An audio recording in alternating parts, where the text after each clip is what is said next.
Hello guys, welcome back to the channel again. आज की हमारी वीडियो जो है वो होने वाली है यूएसए वर्सेस कनाडा। हालांकि हमारे पास बहुत सारे ऑप्शंस हैं, कंट्रीज़ हैं डिफरेंट डिफरेंट, जहां पर हम लोग एज एन इंटरनेशनल स्टूडेंट्स जा सकते हैं और अपनी लाइफस्टाइल को चेंज कर सकते हैं, जैसे कि Germany, UK, Australia.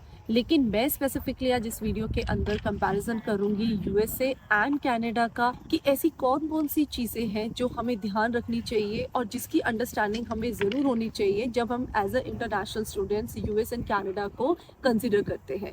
For an example, आपकी किस तरीके की एजुकेशन लेनी है, उसका एलिजिबिलिटी क्राइटेरिया क्या है, वहाँ का कॉस्ट ऑफ लिविंग कितना है, देन आपकी वहाँ पर जो लाइफस्टाइल होने वाली है वो कैसे होने वाली है, देन आपकी फ्यूचर एम्प्लॉयमेंट प्रॉस्पेक्ट्स क्या होंगे, and at the very and कि आपको वहाँ पर परमानेंट रेजिडेंसी मिलने में कोई प्रॉब्लम होगी या नहीं होगी। So without wasting the time start करते हैं आज की वीडियो हमारे फर्स्ट डिस्कशन पॉइंट से, that how to get enter in these two countries as an international student. अब कनाडा की बात करते हैं तो कनाडा के अंदर आपका जीपीएस स्कोर, साथ में आपका एक आई स्कोर होता है जो आपकी कंसिडरेशन होती है बाय द यूनिवर्सिटीज। लेकिन यूएसए के अंदर जो कॉम्पिटिशन है वो थोड़ा सा डिफरेंट है, क्योंकि यहाँ पर आपको डिफरेंट काइंड ऑफ एग्जाम्स देने पड़ते हैं depending upon your study of course and universities, जैसे कि आपका जीमेट आ गया, जीआरई आ गया एंड टॉफल। सो अगर अब आप एलिजिबिलिटी क्राइटेरियाज को कंपेयर करते हो दोनों कंट्रीज के लिए, तो शायद कनाडा का बहुत इजी है, लेकिन यूएस के अंदर एक टफ कंपटीशन है फॉर टेकिंग द एडमिशन। सो अब हम बात करते हैं दोनों कंट्रीज के एजुकेशन क्वालिटी की।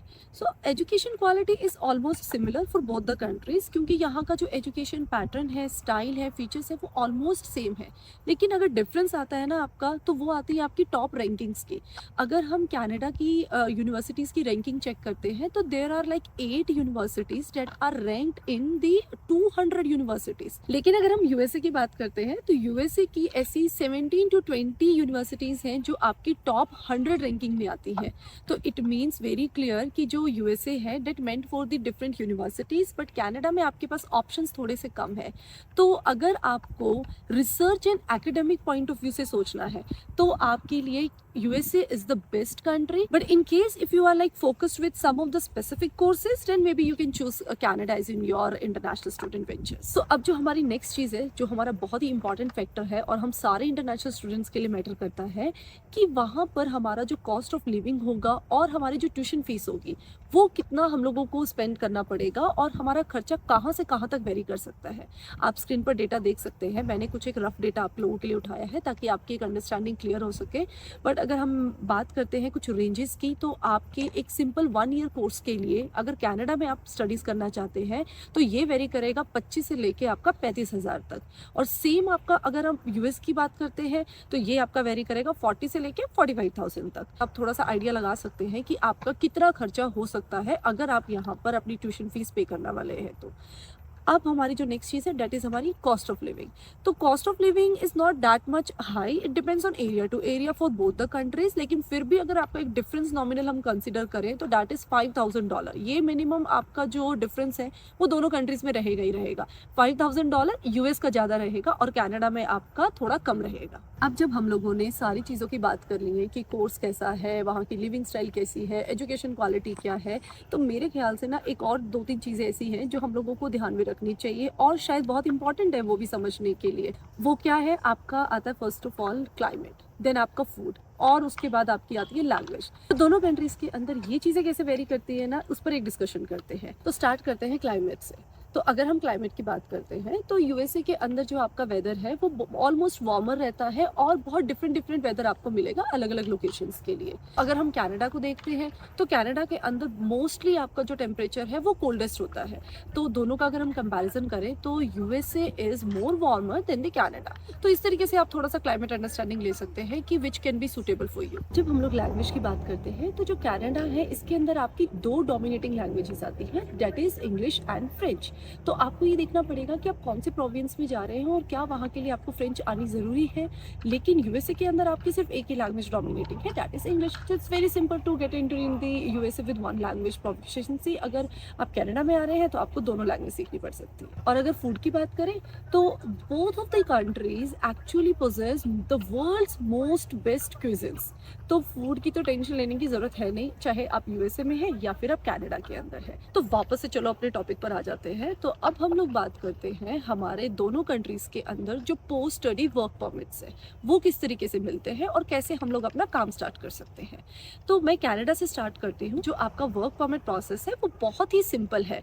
Just after completion of your 8 month of studies आप अपनी डायरेक्टली या तो पीआर के लिए अप्लाई कर सकते हैं या फिर आप अपने वर्क परमिट के लिए अप्लाई कर सकते हैं, और आपको अपने कोर्स ड्यूरेशन के बेसिस पर नंबर ऑफ ईयर्स का वर्क परमिट मिल जाता है। जब हम लोग यूएसए की बात करते हैं तो यूएसए के अंदर आपका जो वर्क परमिट का प्रोसेस है वो बहुत बहुत ज़्यादा ट्रिकी है।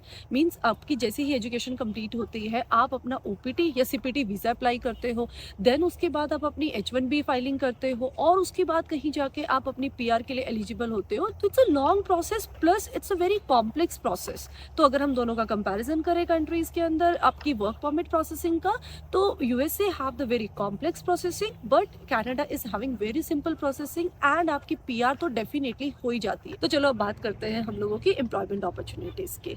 इतना सब कुछ करने के बाद ऑफ कोर्स हमें जॉब तो चाहिए, राइट? तो हम लोग थोड़ा सा हाईली पेड जॉब्स का कंपैरिजन कर लेते हैं। तो स्क्रीन पर आप चेक कर सकते हैं कि ऐसी कौन कौन सी जॉब्स हैं तो दोनों कंट्रीज़ के अंदर बहुत ही हाईली पेड है। तो अगर मैं यूएसए की बात करती हूँ तो आप देख सकते हो कि जो मेडिसिन है, आपकी एग्जीक्यूटिव जॉब्स हैं, मैनेजर जॉब्स हैं, देन आपकी जितनी भी सॉफ्टवेयर इंजीनियर्स की जॉब्स हैं, ये सारी हाईली पेड होती हैं। लेकिन अगर हम कनाडा की बात करते हैं तो यहाँ पर आपकी जो नर्सेज हैं, फार्मासिस्ट हैं, देन आपके अकाउंटेंट्स हैं, एडवाइजर्स हैं, जो फाइनेंशियल रिलेटेड रोल्स होते हैं, ये सारे रोल्स यहाँ पर बहुत ही डिमांड में है। तो ये हाईली पेड जॉब्स के अंदर आपके कंसिडर होते हैं। तो चलो अब कंक्लूड करते हैं कि दोनों कंट्रीज़ के अंदर से कौन सी बेस्ट कंट्री है जो आपको लगता है कि एक इंटरनेशनल स्टूडेंट के लिए अच्छी रहेगी या फिर फ्रूटफुल है। तो ये डिपेंड करता है गाइस कि आपको कौन से फैक्टर्स ऐसे लगते हैं जो आपके लिए मैटर करते हैं, चाहे वो कॉस्ट ऑफ लिविंग है, चाहे एजुकेशन की क्वालिटी है, या फिर आपकी जॉब अपॉर्चुनिटीज़ है, देन आपका पीआर प्रोसेस है। तो सारे फैक्टर्स को कंसिडर करते हुए आप डिसाइड कीजिए कि आपको क्या लगता है कि कौन सी कंट्री आपके लिए बेस्ट है, and please write me in the comment section कि आपने अपने लिए कौन सी कंट्री को चूज़ किया। So guys all the best for your future goals and stay tune, will see you in the next video. तब तक के लिए टेक केयर, बाय।